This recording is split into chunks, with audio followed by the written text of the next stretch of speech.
What is up, guys? It's Jack here, or Torture TOR7UR3, bringing you a live commentary on Call of Duty.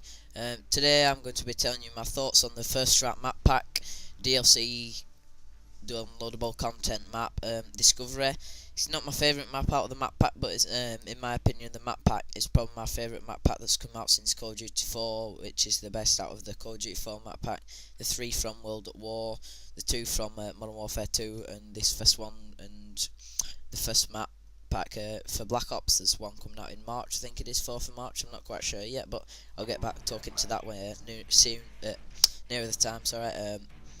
This map is really good. It's got some good features in the interactive features, which are the bridges that collapse and stuff like that. But I'm bringing you my thoughts on the map now instead of bringing you my first thoughts, because now I've had time to play, grasp my thoughts, my final thoughts on the map so far.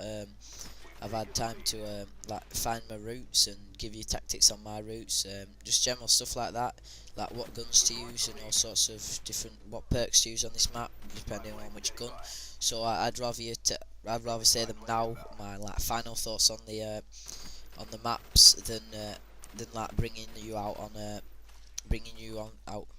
gameplay on the day that the maps actually came out. But it is a really good map. It's probably my joint second favourite map with a Stadium after Kowloon, which is my favourite map. It's got good interactive features which I'm very fond of, where you can collapse the bridges, where you're playing that search and destroy, and if you're defending the bomb, then I would just quickly rush to the bridges and shoot them down, so it's harder for the enemies to see it. And if you shoot the bridges and someone falls down into the Ender's Chasm, it seems to be endless. When I've fallen down there, don't believe me, I've fallen down there quite a few times. Well, it's a good advantage because you can shoot the bridge, and not always the enemy not always sees the bridges collapse, so they fall down there, and that's one last man to worry about in search and destroy or something.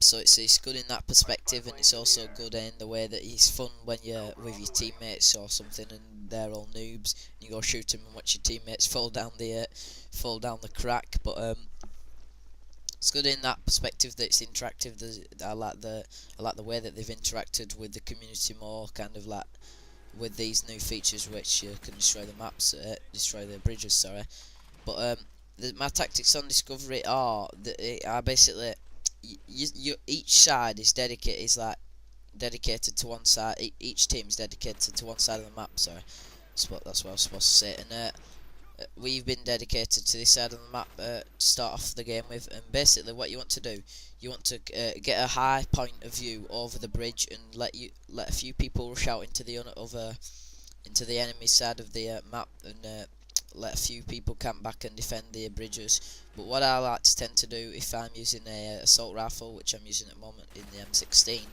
I'd like to camp on this little bridge, this what I call the 34 building, because it's the big red, or whatever you want to call it, big red 34, whatever. Then you've got like a lookout over the bridge and stop people coming from there. You can also see people coming over from the side that's on the left that I was just looking at now, because there's another little interactive bridge there. There's that, so you can look through there, and you can also look at the top of the map, the other side of the other bridge on my right. So it's good in those perspectives where you can look at each bridge and stop the enemy team coming into your side of the map, and because you're high up, it also gives you that extra dimension and feel that you are in the map. It feels more realistic because you're looking down at people.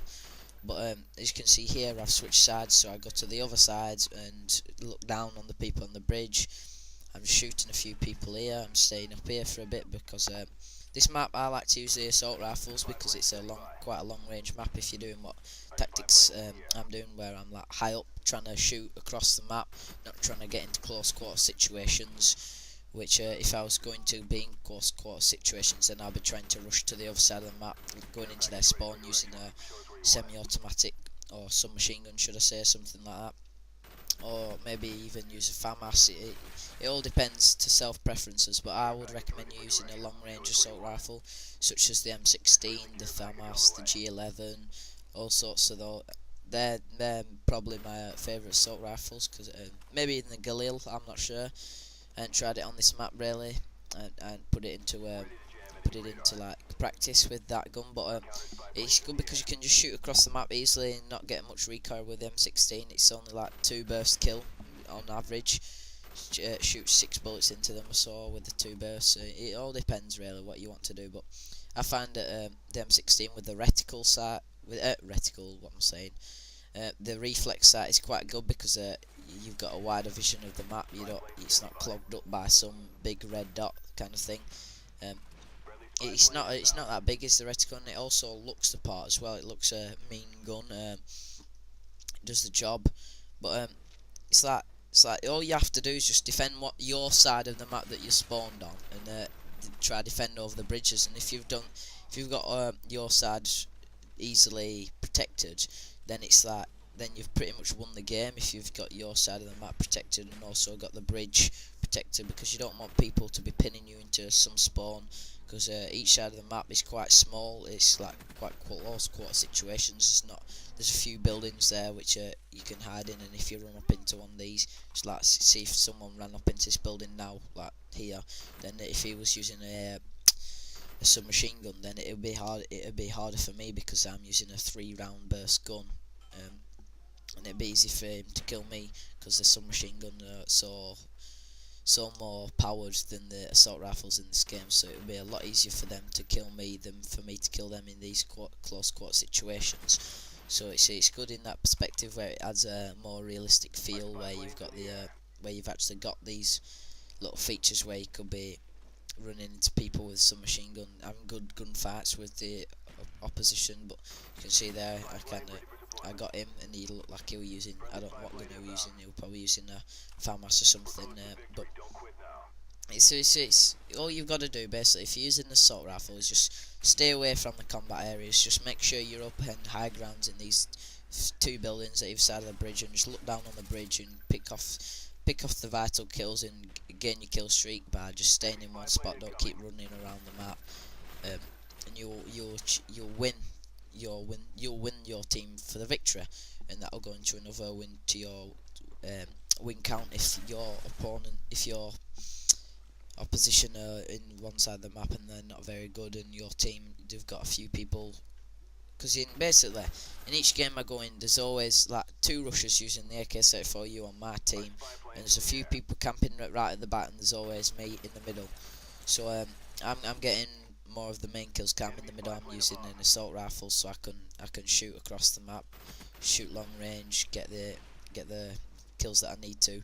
And also there's the people camping at the back, and it seems to be I'm getting the people that are trying to rush about a bit. Like the people that are camping on my team will be getting the rushers. I'll be getting the campers and the rushers that are coming through to my side of the map, and the rushers are getting some of the people that are camping in the back of the opposite side spawn. So that's basically like the tactics of this map. I'll bring you, I don't know what